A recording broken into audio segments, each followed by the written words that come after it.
Hello everyone, welcome back to the channel. Russia believes that it can attack Ukraine from the air with impunity. Practically every week brings with it news of at least one Russian aerial assault, with news of the deaths of Ukrainian civilians soon following. Vladimir Putin is committing war crimes, and he is going to keep doing it until the Ukraine war is over. Ukraine has to get its own back. But rather than target Russian civilians, Ukraine focuses on precise long-range strikes that devastate Russia's war machine. That's exactly what Ukraine has just done again. Russia hit Kyiv. Ukraine's ATACMS strike delivered brutal payback that reminded Putin that Russia isn't the only country with long-range weapons. Russia struck first, and it injured dozens in addition to killing several Ukrainian civilians. On November 14, Al Jazeera was among several outlets that reported on a massive Russian airstrike launched at Kyiv that led to so much destruction that over 40 civilians had to be rescued from the rubble created. Unfortunately, not all of those civilians escaped unscathed. At the time of Al Jazeera's report, at least 6 people were confirmed dead, with over 30 more having been injured by Russia's attack. DW added that the strike, though not the largest that Russia has launched during the Ukraine war, was still massive. Over 430 drones were unleashed on Kyiv, along with 18 missiles, in a strike that Ukraine's President Volodymyr Zelenskyy called deliberately calculated to cause maximum harm to people and civilian infrastructure. Zelenskyy also provided more details about what Russia's drones and missiles hit. A wicked attack as of now. We know of dozens of wounded, including children and a pregnant woman, Ukraine's president said on X. He added, in Kyiv alone, dozens of apartment buildings have been damaged. The Azerbaijani embassy was hit by debris from an Iskander missile. Russia can't claim that any of these are military targets. It has killed civilians and even damaged the embassy of a country that has nothing to do with the Ukraine war in its terrible strike. Zelenskyy capped off his X post with a warning delivered to Russia, along with a plea to Ukraine's Western partners. Ukraine is responding to these strikes with long-range strength, and the world must stop these attacks on life with sanctions. Europe and the United States can help. We are counting on real decisions. Thank you to everyone who helps, Zelenskyy said. That last statement is important. Zelenskyy often appeals to Ukraine's security partners for help in the wake of Russia's airstrikes. But this time, the appeal may have been a portent of things to come. Little did Putin know that the U.S. would answer Zelenskyy's call, not by delivering new weapons, as it turned out, but by lifting restrictions on the use of a long-range behemoth that Ukraine hasn't been able to unleash on Russia since the Trump administration came to power. That weapon is ATACMS, and just a few days after Russia's horrible strike on Kyiv, Ukraine used ATACMS missiles to get revenge brutally by targeting some of Russia's most important military facilities. On November 18, Militarny carried the news of Ukraine's revenge strike using ATACMS missiles. At the time, relatively few details were available. The outlet based the majority of its report on a Telegram post published by the General Staff of the Armed Forces of Ukraine, which confirmed that the strike had happened without providing many more details. The armed forces of Ukraine have successfully employed ATACMS tactical missile systems to carry out a precision strike against military targets on the territory of Russia. This is a significant development that underscores Ukraine's unwavering commitment to its sovereignty, the Post declared. We'll explain why the use of ATACMS is such a significant development later in the video. Militarny added that Ukraine hadn't provided any coordinates for its strikes, which is still the case as of the creation of this video. However, rumors had already started swirling that some of Ukraine's U.S. made missiles had been spotted near targets in the Voronezh region. That region's authorities quickly tried to quell these rumors, claiming that there was no missile attack, despite what Russia's military bloggers had to say. But the initial information was out there, and it wouldn't be long before it was all proven true. Russia, in a rare instance where it acknowledged an attack on its territory, tried to get ahead of the breaking news. The country's Ministry of Defense took to Telegram to announce that Ukraine had indeed launched an attack, and that it had used ATACMS to do so. Of course, this announcement was made in the most Russian way possible.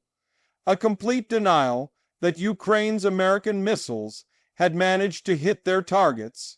On 18 November 2025, at 14:31 Moscow time, the Kyiv regime attempted to launch a missile strike against civilian objects in the depth of the territory of the Russian Federation.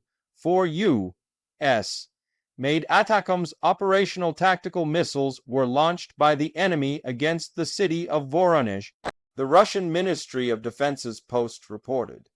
And wouldn't you just know it, Russia's air defenses apparently proved themselves more than capable of dealing with the ATACMS missiles. During the anti-missile battle, Russian S-400 surfaced, where systems and Pantsir anti-aircraft missile system shot down all ATACMS missiles. Falling debris from the destroyed missiles damaged the roofs of the Voronezh Regional Geriatric Center and an orphanage, as well as one private house. Russia has used the falling debris excuse so many times when explaining why its military facilities are burning as a result of Ukraine's strikes. This time, we get the twist, and likely the lie, about a geriatric facility, along with the outrageous claim that Russia managed to shoot down every American-made missile that Ukraine launched. In the same Telegram post, Russia also claimed to have identified the locations of a pair of ATACMS launched in the Kharkiv region. The ministry also said that it had unleashed an Iskander-M missile at a Ukrainian position, destroying 2 multiple launch rocket systems along with up to 10 members of the Ukrainian armed forces. It all seems a little too good to be true for Russia.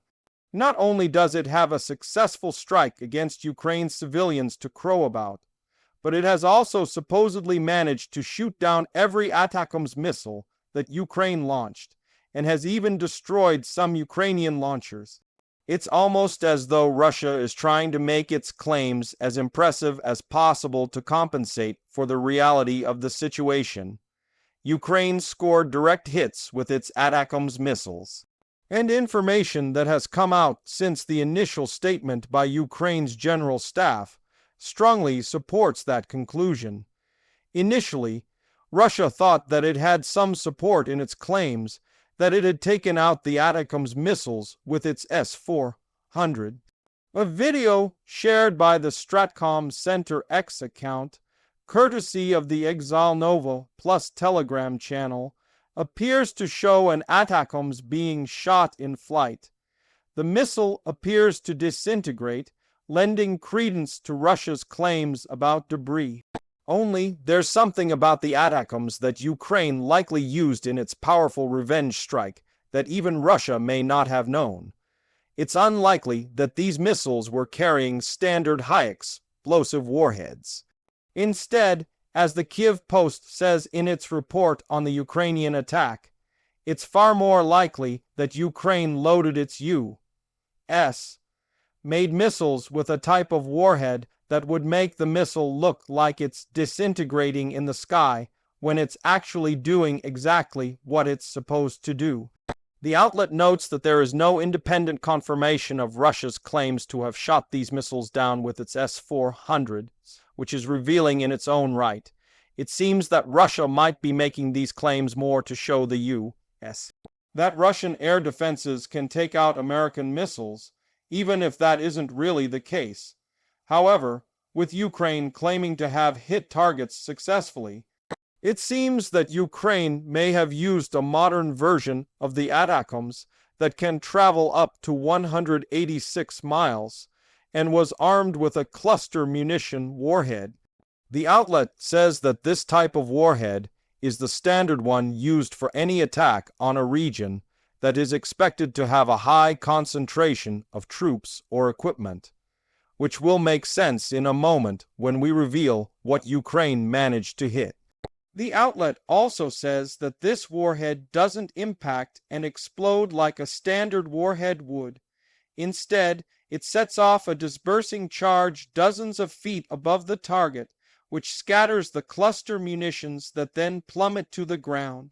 As for the missile, it continues along on its trajectory before landing away from the target. If this is the type of warhead Ukraine used, the footage of the ATACMS supposedly being destroyed in the sky takes on a whole new context. Russia's S-400s didn't hit their targets. Ukraine's missiles unleashed their clusters just as they were supposed to. And thanks to a second Militarny report published a day after its initial article, we now know what Ukraine seems most likely to have hit in its brutal revenge strike.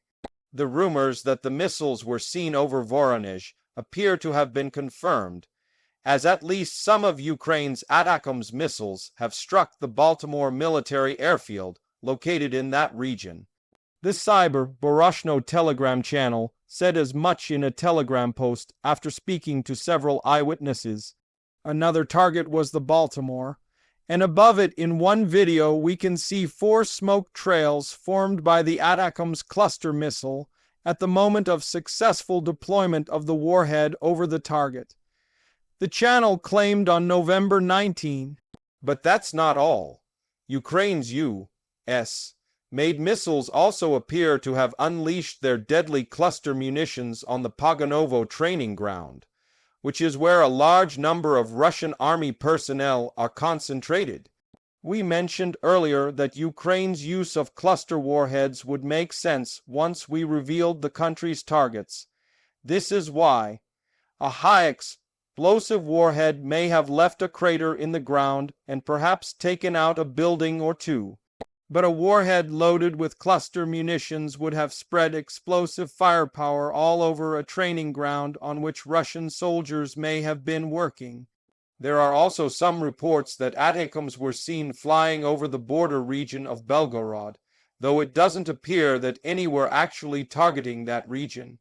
Instead, Ukraine may have been taking advantage of weak air defenses and safe aerial corridors over Belgorod to reach its actual targets.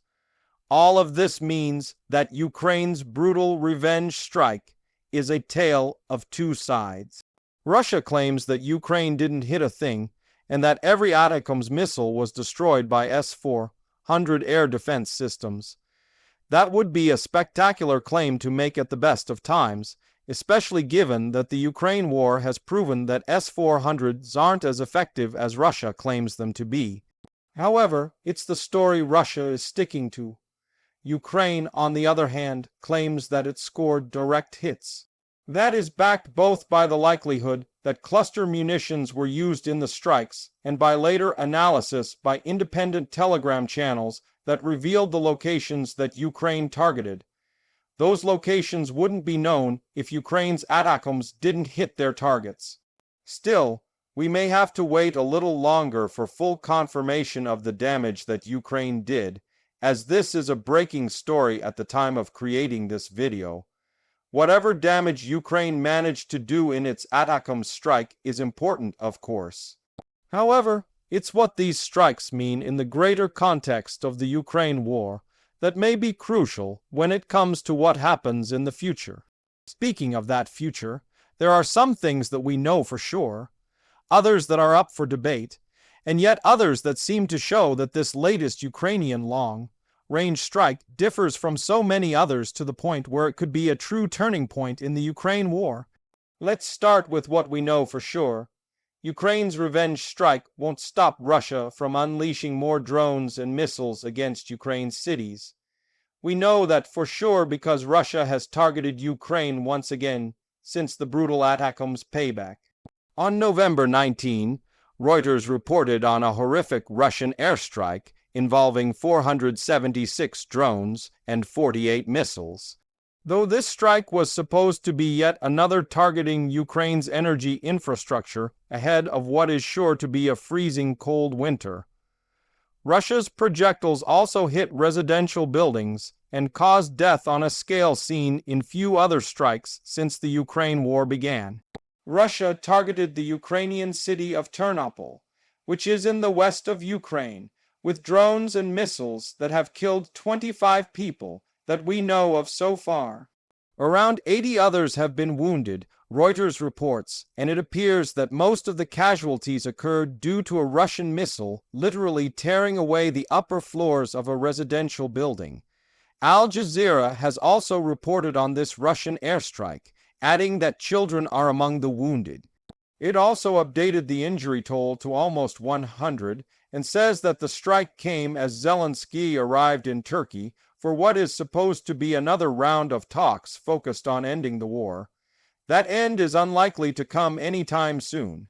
Every brazen attack against ordinary life shows that the pressure on Russia is insufficient.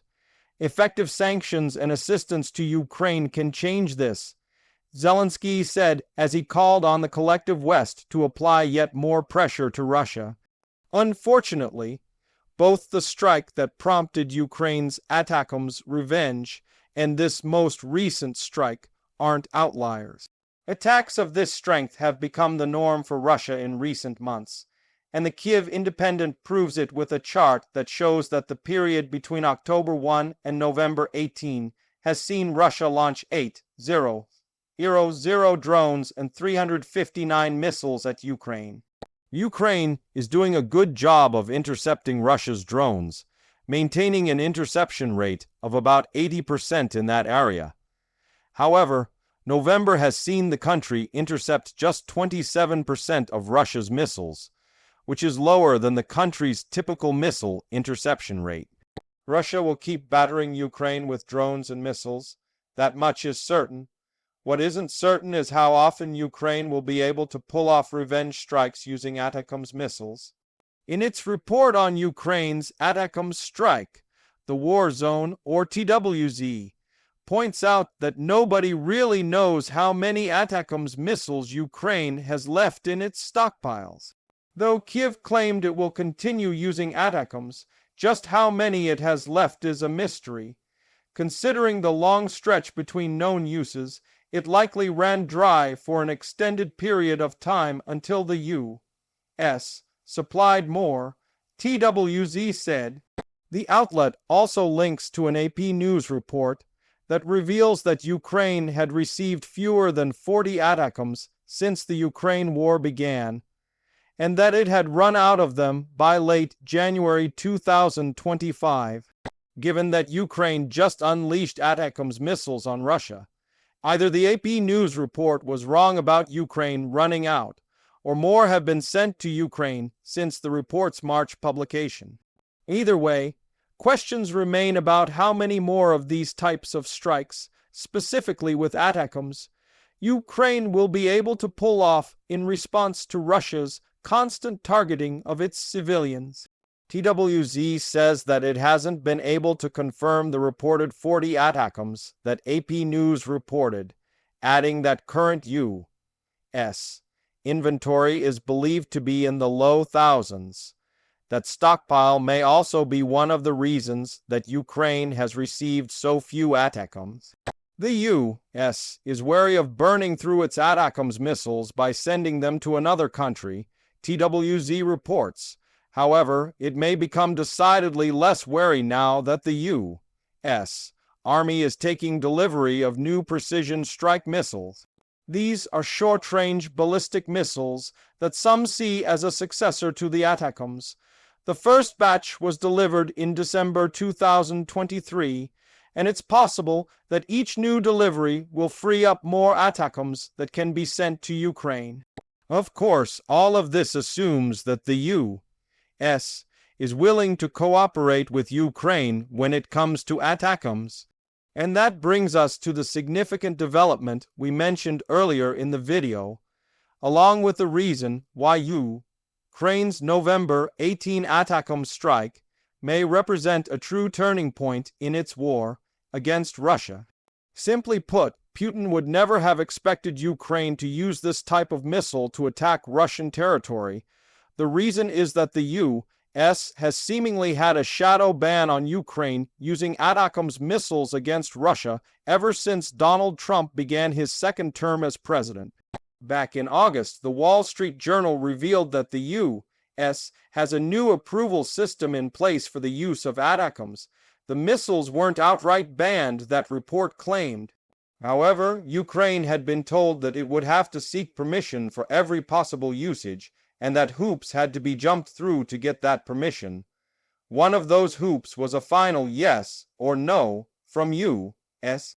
Secretary of Defense Pete Hegseth, and Ukraine had yet to clear that last barrier as of August. In other words, Ukraine hadn't used a single ATACMS missile on Russian territory since Trump became president. November 18 flipped that situation on its head. Ukraine's use of these missiles against Russia must mean that the U.S. granted permission. Whether that permission only accounted for a single strike or it enables Ukraine to launch ATACMS at Russia at will remains to be seen. But either way, what we see here is not only a very effective strike using U.S.-made missiles, but a strike that is the first of its kind in 2025. Trump has been showing signs that he's turning against Putin during the last couple of months. The first hints that ATACMS use against Russia would again become possible came in September, when Zelenskyy said that Trump had revealed that he was open to lifting restrictions on Ukraine's use of the missiles. Trump didn't confirm or deny that this conversation happened. However, the next few months displayed an American president who was getting increasingly frustrated with Putin. Following the cancellation of a proposed meeting with Putin in Hungary, Trump proclaimed that he didn't want to spend his time on wasted meetings anymore. A couple of days after that cancellation, Trump added, "Every time I speak to Vladimir, I have good conversations and then they don't go anywhere." Since then, the U.S. has implemented new sanctions against two of Russia's largest oil companies. That's a move that Trump threatened for a while, with the fact that he followed through being a surefire sign that he has decided to move from threats to action when dealing with Putin. And as the Kyiv Post reveals, November 18 brought with it the news that the U.S. has approved the proposed sale of $105 million of Patriot air defense system sustainment and related equipment. It's starting to look like the U.S. under Trump is throwing its full weight behind Ukraine. The unleashing of ATACMS missiles on Russia for the first time since Trump took office is further evidence of that claim. Though we don't know how many more of these missiles Ukraine has, or whether the U.S. will send more, Putin has still received the message loud and clear. The U.S. is backing Ukraine, and Trump is finally done with allowing Russia's president to lie, cheat, and cajole his way through peace discussions that he will never take seriously. ATACMS missiles flying through the skies in Russia aren't the only sign that the U.S. is done playing around with Putin. President Trump has finally said that he is okay with U.S. lawmakers pushing through a bill that could devastate the Russian economy. The U.S. has slapped Putin hard, and you can find out how if you check out our video. And if you enjoyed this video, remember to subscribe to the Weapons and Empires for more coverage of Ukraine's long-range strikes on Russian territory.